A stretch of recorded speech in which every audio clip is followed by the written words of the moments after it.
find out from the coaches at halftime? Well, I spoke with both coaches. Jerry Kill said, listen, we brought in Max Shortell, who was terrific to step up in the absence of Gray.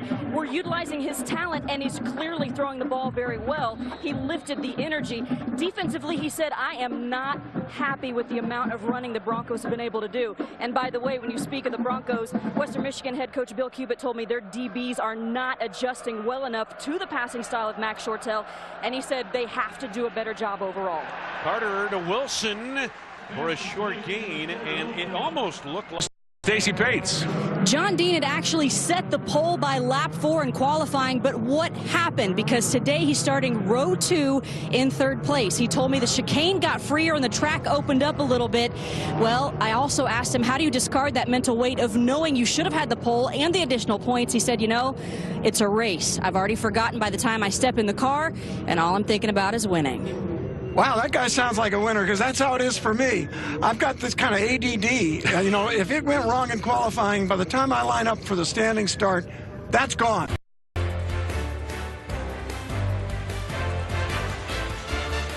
Back in Portland, time for the Ford Coaches Corner. Moments ago, Stacy Paetz catching up with Vinny Del Negro.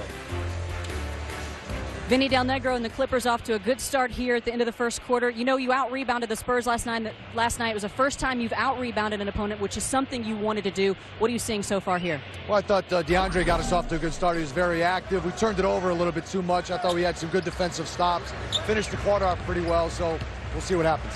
And it's nice to have a strong and deep bench, Coach. Thanks so much. Thank you. Marv. All right, and the Blazers in possession as this second quarter gets underway. Sidelines for Minnesota. He's on the bench. And Stacy Paetz, what can you tell us? Well, seeing him here on the sidelines, that is a good indication he's not going to stay far away from his team for long, and they all rally around him even still. He's sitting there on the bench, of course, with his knee wrapped, his boot on the left foot. I am told by the team doctor, Pat Smith, that they're certainly looking closely at the knee and the ankle. Again, unconfirmed reports of that. They want to take a closer look after the game tonight. They'll release more information tomorrow. And Marquise is certainly happy to see what the sophomore's been able to do so far in his absence, but he is done for the day. All right, thank you very much, Stacy. Marquise Gray in the walking boot. Shortell comes up short on that pass to A.J. Barker, who had the big second quarter. Sam Amick from the USA Today paper is the first to report that Brown is out after just 5 games this season. The bottom line is that the team was not winning at the pace that we expected this team to win. You know, I always felt that the players didn't buy into the system. Phil Jackson's name has been brought up. He lives in Southern California, so Mike D'Antoni's name has been brought up. So I got much respect for Phil Jackson, and he's obviously one of the greatest coaches of all time. But I'm not sure he'd be a perfect fit for the situation.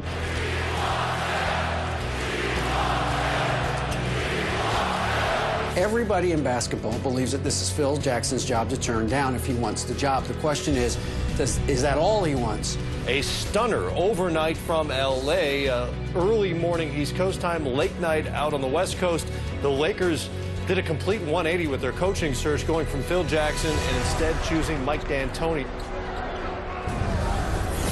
Yes, it's Fan Night presented by Sprint tonight on NBA TV. You went to NBA.com and voted. NBA.com/fan night and voted for the Spurs and the Lakers. Our coverage begins with Ernie Johnson, Greg Anthony, Chris Webber at 10 p.m. Eastern time tonight. The game tips off shortly. It's going to be a hell of a show, too. It's going to be a hell of a show. It's going to be a fantastic game. Now, we know that Bernie Bickerstaff, interim coach, will be coaching the Lakers in this game. And now we welcome in Stacy Paetz, NBA TV, Stacy Paetz from Staples Center. And Stacy, give us the timeline on Mike D'Antoni when he gets to L.A., when he's announced, and will he be coaching on Friday? Well, Rick, he will get here tomorrow. They're going to have a press conference so that everyone in the L.A. area can get officially get to know him well. And, of course, Steve Nash is anticipating that.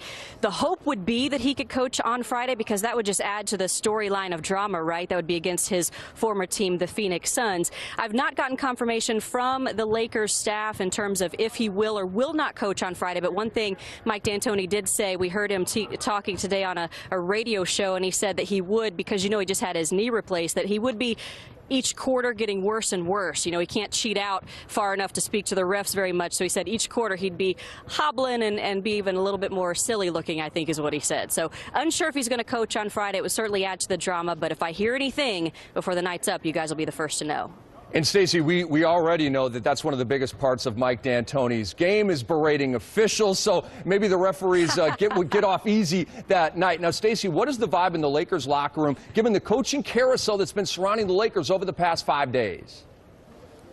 I definitely sense this morning at shoot-around there's a large sense of relief. You know, Kobe Bryant said that he felt it was a closure period for him and they're ready to continue to move forward. Steve Nash, along with his teammates, obviously very excited to have this opportunity to be coached by a great guy and a great coach, a strong mind like a Mike D'Antoni. So the sense is excitement and relief. These guys are just ready to keep moving forward. Too much drama just a couple weeks into the season. It is Hollywood after all. Now, finally, Stacy, Steve Nash is recovering from a non-displaced fracture in his leg. What's the word from the Lakers regarding his return? I talked to him about that this morning also at shoot-around. He said he's not going to go on Friday. Of course, if it was up to him, he said he hates missing any minute. He always wants to be out there. No idea when he will return, but it'll be interesting to see what does happen with D'Antoni in the head man spot and once that ball gets back into Steve Nash's gifted hands. All right, Stacy, thank you so much. We appreciate the information from Staples Center, and we'll see you throughout the night. Sounds great. Thanks, guys. NBA TV's Stacy Paetz out there at Staples. And again, if you're just joining us, the Fan Night game tonight, Fan Night presented by Sprint. The Spurs hosting, the Lakers hosting the Spurs at 10:30. Former series champion, and he's got an interesting perspective on what it takes to run well at a temporary circuit like Coronado. Jason Saney, pretty familiar with racing on, I guess, surfaces, you would say, like this one, in Cleveland in particular. How do you set up the car for this race? Well, it's really unique situation like this, an airport runway where we have concrete, asphalt on the taxiways. So you have the pavement changes, you have a lot of rough surfaces. I also actually started out autocrossing, which we'd normally do on bases like this. So I have a lot of experience with it, and it's a unique challenge. You need the car to have stability because there's a lot of directional changes, but then you need it to work over the bumps. So it's been a challenge. We've made some changes this last session that really worked. So just keep trying to apply my knowledge and fingers crossed the changes I make work. In what ways does a course like this help a driver's confidence and help show them what kind of driver they are?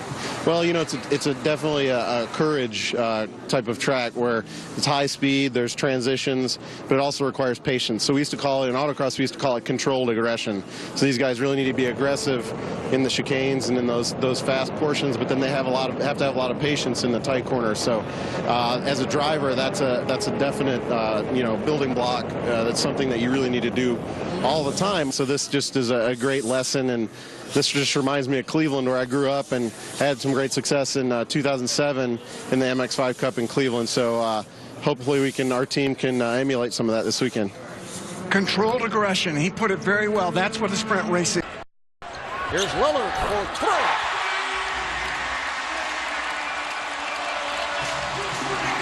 Let's check in with Stacy Paetz. Stacy. Well, Marvin, Steve, you guys know one thing you cannot coach is that mental resilience. Even when this young Blazers team was down as many as 25, yeah, some heads home, but they didn't keep them down for long. Wesley Matthews is one of those guys that says they can play with and beat anybody as they're on another run, looking to cut this down even more. All right, here's Paetz. Yes! Came up with the block at the other end. Able to hit from long range. And 3 touchdowns, and Stacy Paetz, he comes from a football family.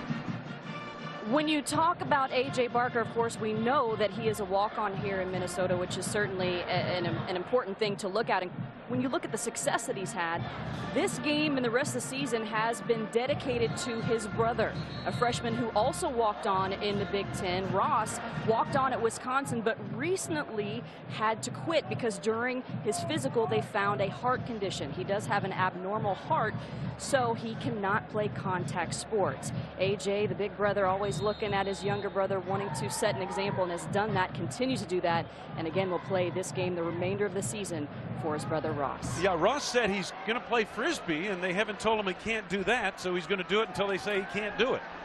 But he's an athlete.